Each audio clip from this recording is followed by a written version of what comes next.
elbow pain. I thought it was impossible to make my patient, let's call him Mike, make his elbow get better. But you'll see how I resolved his pain by the end of this 2-part series. Because this is PT Chronicles, stories of my patients who got back on track towards living pain-free. Well, I see Mike walk in for the evaluation and I'm knowing it's an elbow case. I'm thinking it's gonna be light, but right when I see his elbow, I'm thinking, I'm going to fail at this. Why, you ask? Well, Mike was a guy in his 50s. He loved to play golf. He had a simulation room in the bottom of his basement where he was able to practice his golfing skills every day.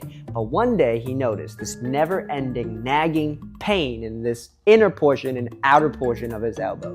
And there's pain when he's gripping things, like carrying groceries, when opening tight jars. But the moment I saw his elbows, they were different from the average patient. And you see, as a starting physical therapist, there's nothing more nerve-wracking than something you think can't be fixed. Because I need to prove that I can make a difference with this person's pain. If I don't prove that, I'm a waste of time, money, and if that's the case, word will spread that I'm a bad physical therapist, and who needs a bad PT in the company? So what was it that I saw that made me think this? My patient's elbows were not symmetrical. One was pointed towards the midline, right? It's called cubitus valgus. There's often something structural, a change that can occur over time or be born with. How could I fix something structural? Well, with this uncertainty, I press on with the exam, and finally I find the golden pathway.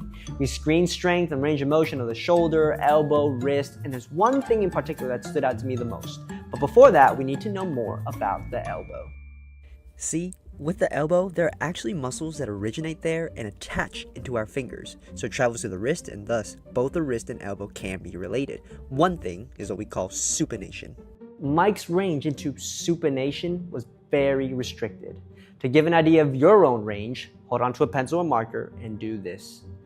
His left hand was approximately 80 degrees of supination, but his right hand was limited to 45.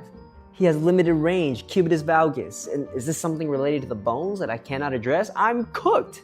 I'm on the path of being a fraud and a failure.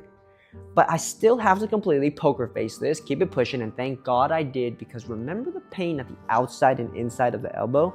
That's what really made me start addressing his forearm muscles using my hands. He was very tender on the inner portion of his elbow right here. I start thinking, there's a tight muscle here that could cause a limitation in supination. This is my golden ticket. So I started elbow greasing on that muscle like no one before, and after 10 minutes of intense work, we were able to get his supination range of motion from 45 to 60 degrees. Bang! I'm in there, I made a difference with his range, but how did I end up resolving Mike's pain?